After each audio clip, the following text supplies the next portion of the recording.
د المغرب 20 رکعه څوک چې د ماښام مانځنه وروسته 20 رکعاته وکړي نو بنى الله له بیتا فی الجنه، الله له جنت کې کور جوړي. بیا په دې 20 رکعاتو کې 2 رکعات سنت هم داخل دي، 2 رکعات سنت ته 13 رکعات نوافل.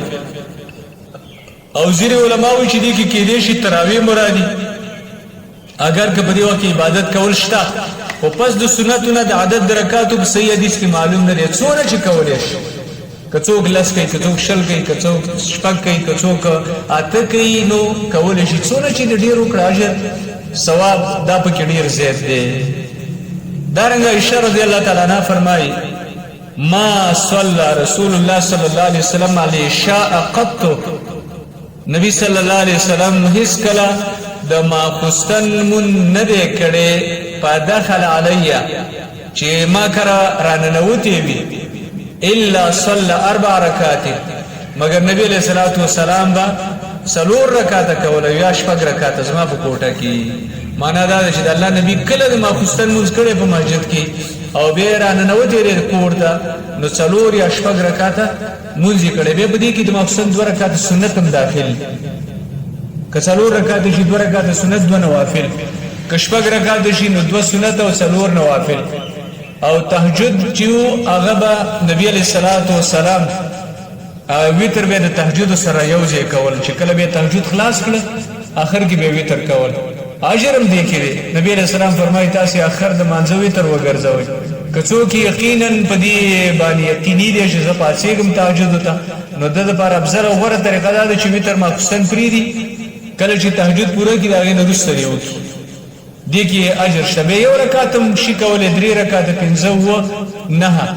او نبی علیہ الصلوۃ والسلام چې با اکثره وخت د تهجد نه وروسته ویتر کول نو 1 رکعت به کوو. په دې رابطه باندې ډېر زیات احادیث د نبی علیہ الصلوۃ والسلام هغه موجود دي.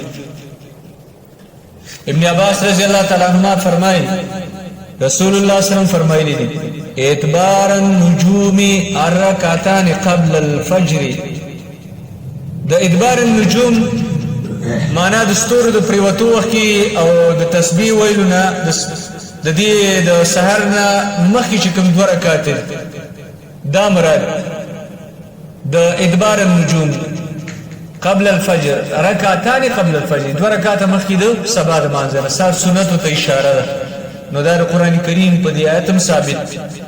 و ادبار السجود رکعتان بعد المغرب، او د ادبار السجود نه مراد هغه 2 رکعات چې د ماښام مانځنه وروسته ادا کیږي. کله چې ماښام جمع وشي دا غي وروسته 2 رکعات سنت وې دا مراد دي.